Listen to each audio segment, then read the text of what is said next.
In the past, you both boasted of your ability to form productive working relationships with your Republican colleagues. But in this era of harsh partisanship, former Vice President Biden has drawn fire from within the Democratic Party for suggesting that if President Trump is defeated, Republicans in Congress will have, quote, an epiphany and return to the bygone days of working with Democrats in a bipartisan manner, a move he says he'll welcome.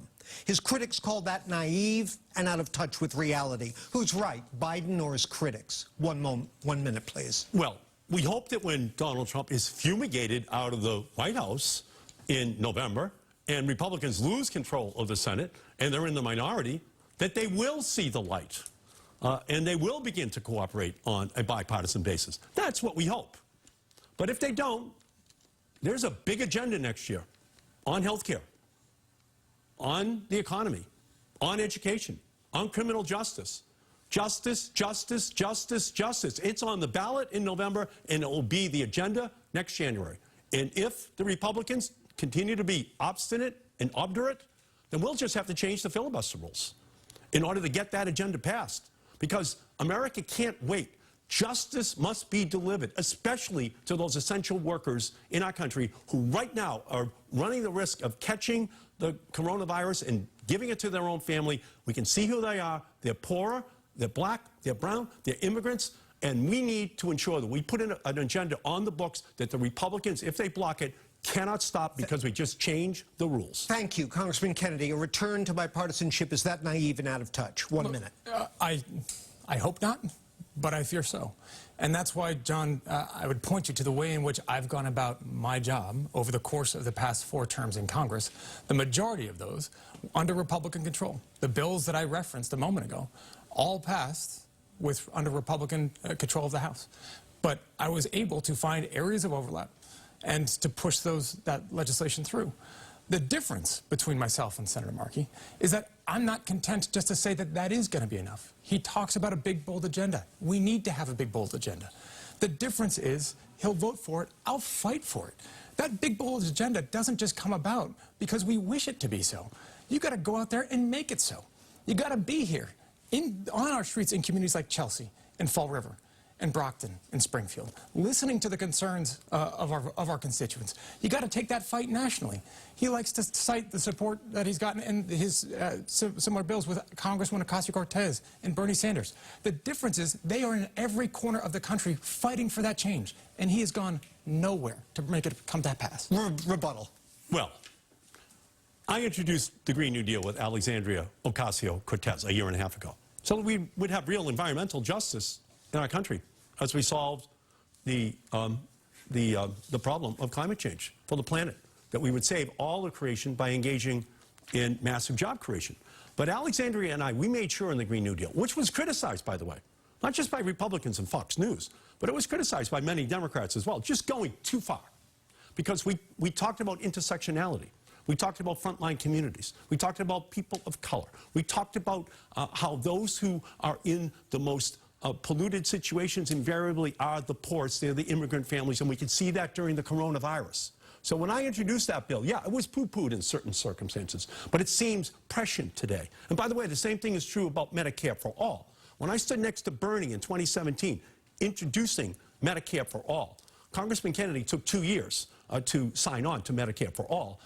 That now looks like predictive of where we are right now. Millions of people have lost their health care. We're 47th in the world in life expectancy. We're 38th in health outcomes. Last year, 2/3 of all bankruptcies were because of health care bills. Medicare for all now looks like it's a bill that has its time, that has arrived, the same as the Green New Deal. That is the leadership that I provide, building movements across our country so that we can have the fundamental change which our country wants and needs. Response. Senator, it took you 40 years in office to show leadership on Medicare for all. 40 years. So let's get that record straight first. Second, the facts belie what you say, because those movements aren't built in Washington. You are not here. You're here less than a week a month. But you're not out there campaigning to drive that change. Bernie Sanders is out there building a movement, whether that's on racial justice or social justice or economics, and agree or disagree with it, which, by the way, you endorsed Hillary Clinton twice. You'd never endorse Senator Sanders in his run for the presidency. Never. So the idea that you are somehow leading that same movement that you now claim to try to hold just is not the case, because you're not here in our communities, and you're not out there in every corner of our country galvanizing those forces to actually bring this to pass. Because as your own campaign has said, when Democrats were desperate for that change, when Republicans had the House and the Senate and presidency, I traveled to dozens of districts to bring about to win the House and hold this administration accountable and pass progressive change. And you, Senator, went nowhere. Nowhere. Go ahead. Okay, thank you. Look, Alexandria Ocasio-Cortez and I, in introducing the Green New Deal, has created a movement of millions of young people across this country. The Sunrise Movement. They're on every campus, high school, middle school in our country right now. Young people rising up, demanding that we solve that problem. It's at the grassroots in our country. It's changed the whole debate in the way in which people view this issue. President Biden has now asked Alexandria Ocasio-Cortez to advise him on climate change. And in fact, President Biden now says that the Green New Deal is the framework for the climate change legislation that we will pass next year. That is a movement that came from the grassroots of our country. That is a movement which I built with Alexandria Ocasio-Cortez. It's why the Sunrise Movement is with me, the Sierra Club is with me, the League of Conservation Voters is with me, which the National Resources Defense Council is with me, because I built a movement that is going to change our country and our planet next year with wind and solar, all-electric vehicles, plug-in batteries, with an energy efficiency strategy that is going to create millions of jobs in our country, and do so with justice. Not just jobs, but justice for every family, especially families of color. I want to move on, but go ahead. He began, so you can finish. 47 years. And then now we have this. And Senator, if that's the movement that we're building, then why not go out and fight for it? Why not go out there and actually build it? Because your own campaign says that you've been here. And you haven't been out there building it. And you weren't in Washington. You missed those votes for months on end. So if that's where the fight is, then why aren't you fighting for it? And that is the difference, folks. You support it. I support the Green New Deal. I was on it from day one. The difference is that I will fight for this. I am 39 years old. I have a 2-year-old and a 4-year-old. We need environmental justice in our country. The difference is that I know that that's not just going to come to pass. Those fossil fuel interests that you talk about, they'll put up a fight for every last obstruction that they can. But you're the guy that took a donation from the chairman of ExxonMobil, or board member from ExxonMobil during this campaign, not me. If we're going to actually do this, we need to bring that fight to every corner of our country, and you haven't. All right, you look at right now, right now, there is a super PAC run by the congressman's twin brother that are running negative ads against me on television all day long, every single day. And there are media reports that his father may be providing funding for that super PAC. And again, that funding could be coming from some of the fossil fuel money that his father raised as a congressman, because he's using that money right now to attack me. So my question is, if he wants to go to this issue, my question is this: is your father funding that super PAC that is attacking me right now?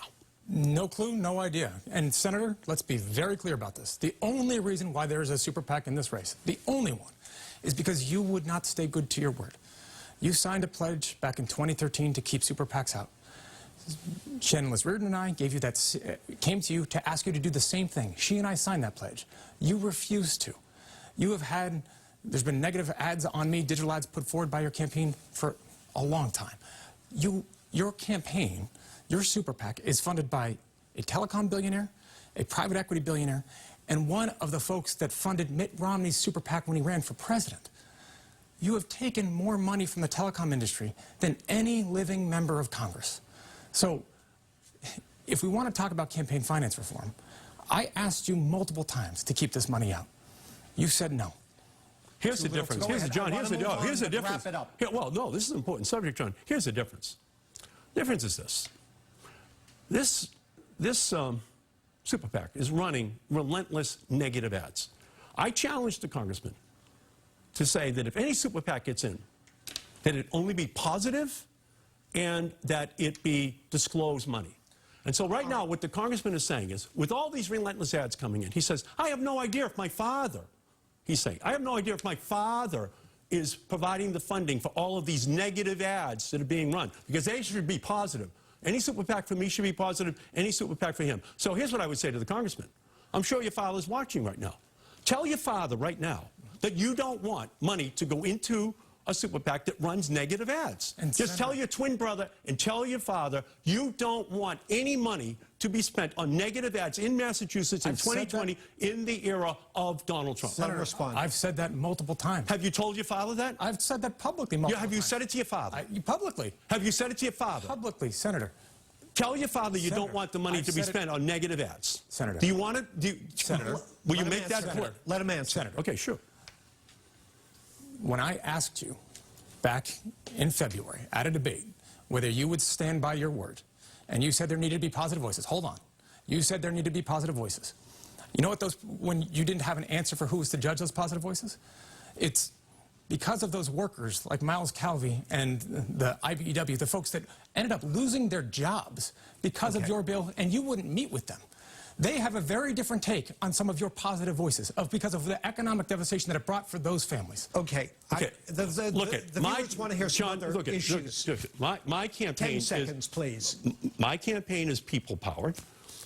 Congressman Kennedy's campaign against me is now fossil-fueled. And all I want him to do is tell his father to stop spending money on negative commercials in Massachusetts in the era of Trump. We should all be positive with a vision, a big vision for where this country is going. Instead, the congressman is running a relentlessly negative campaign, which I do not think is good for Massachusetts, and he should tell his brother, his twin brother, and his father to stop 10 seconds. Senator, if we're going to... Your campaign supporters have put out tweets and have bullied my supporters, have put out tweets saying that Lee Harvey got the wrong Kennedy, that where is Lee Harvey Oswald? And not a word coming from you, not a word. So cut the negative complaining. Look at, if that's not a word from you or your campaign. No, I obviously would never at any time accept anyone saying that about your family. And no one affiliated with my campaign would ever say anything like that. And so I say to you, okay, that is just something which is completely unacceptable. It should not be in politics, and I make that a pledge to you. It is absolutely wrong.